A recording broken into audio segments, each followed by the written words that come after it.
के लिए इलेक्शन कोई प्रायोरिटी नहीं है। हम ये समझते हैं कि जो लोगों में मायूसी है, बेबसी है, उन्हें लोगों को हौसला देने की ज़रूरत है। इस मायूसी और बेबसी को ख़त्म करने की ज़रूरत है। हम ये समझते हैं कि दुनिया में गुर्बत जो आज हम चारों तरफ देख रहे हैं, जो मुखलिसी, जो बेबसी, लाचारी हम देख रहे हैं, हम ये समझते हैं कि हमसे पहले जो हमारे बुजुर्ग थे उनके साथ भी ये दौर जो है वो इस दौर से वो भी गुजरे हैं। हम ये समझते हैं कि गरीबी से या बेबसी से जो इंसान गुलाम बनता है, हम ये समझते हैं कि वो बदतरीन मौत होती है, क्योंकि उससे लोगों की, उससे कौमों की रूह मर जाती है, इंसान का जो ज़मीर है वो मर जाता है। हम ये समझते हैं कि हमें खड़ा होना चाहिए, हमें मुकाबला करना चाहिए। जिस तरह हमने देखा कि माजी में हमारे बुजुर्गों पे भी ये वक्त आया था जब यहाँ मुगल्स आए थे, जब यहाँ अंग्रेज आए थे, जब यहाँ पठान आए थे, सबको यहाँ से निकलना पड़ा। उनकी जो उनकी इस्तिकामत थी, जो उनका सब्र था, तो उन्होंने उनको सुरखरू किया। इंशाअल्लाह हम भी सुरखरू हो जाएंगे। आप लोगों ने देखा होगा कि जब 5 अगस्त 2019 पे जब लोगों के साथ ज्यादतियां हुई, जम्मू कश्मीर के लोगों के साथ, जम्मू कश्मीर के लोगों के हुकूक छीने गए, हमारे साथ बेबसी और लाचारी आपने चारों तरफ देखी, उसके बावजूद भी उससे पहले एक हमला आप लोगों ने देखा, जो हमला जम्मू कश्मीर के लोगों पे हुआ, उससे पहले जो हमला हुआ वो पीडीपी पे हुआ। पीडीपी के लीडरशिप को बंद किया गया, पीडीपी की लीडरशिप को जो है उनके साथ ज्यादतियां की गई, उनके साथ वो किया गया कि जो हमने कहा आज तक कहीं नहीं देखा था। पीडीपी को तोड़ा गया।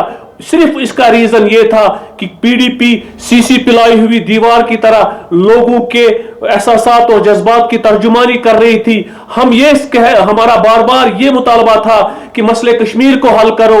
हमने बार बार ये कहा कि ये गन कोई सोल्यूशन नहीं, ग्रेनेड कोई सोल्यूशन नहीं, टैंक कोई सोल्यूशन नहीं है।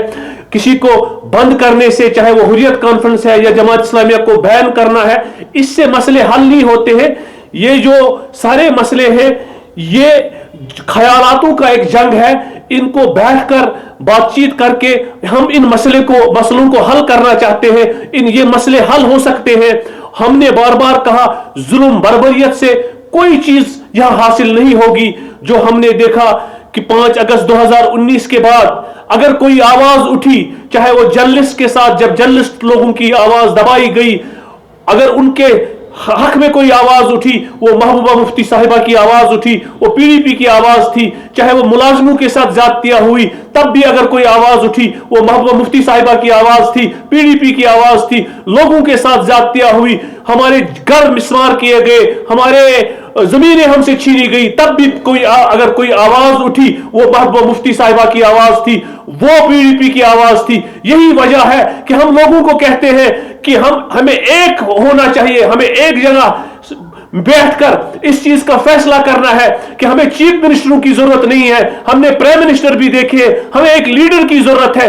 अगर अल्लाह ने हमें महबूबा मुफ्ती की सूरत में एक लीडर अता किया है, हमें उसके हाथ पांव बनने हैं। हमें पीडीपी को मजबूत करना है, हमें महबूबा जी को मजबूत करना है। यहां बहुत सारे हमने मीर जाफर, मीर सादिक देखे, अब्दुल्ला बिन उबई देखे। जब 5 अगस्त 2019 हुआ, जब बेबसी थी, लाचारी थी, और बहुत सारे लोग ऐसे भी थे जो दुनिया से लोग आए हमारी पुरसाने हाल के लिए यहाँ कि यहाँ क्या हो रहा है। बहुत सारे हम में से कुछ लोग थे जिन्होंने लोगों को यह कहा कि यहाँ सब कुछ ठीक है, जो 5 अगस्त को हुआ लोग खुश है, जबकि लोग बेबस थे, लाचार थे, अपने घरों में महसूर थे, सिर्फ अपने बिजनेस को बचाने के लिए। और आज भी हमने लोगों को यह कहा कि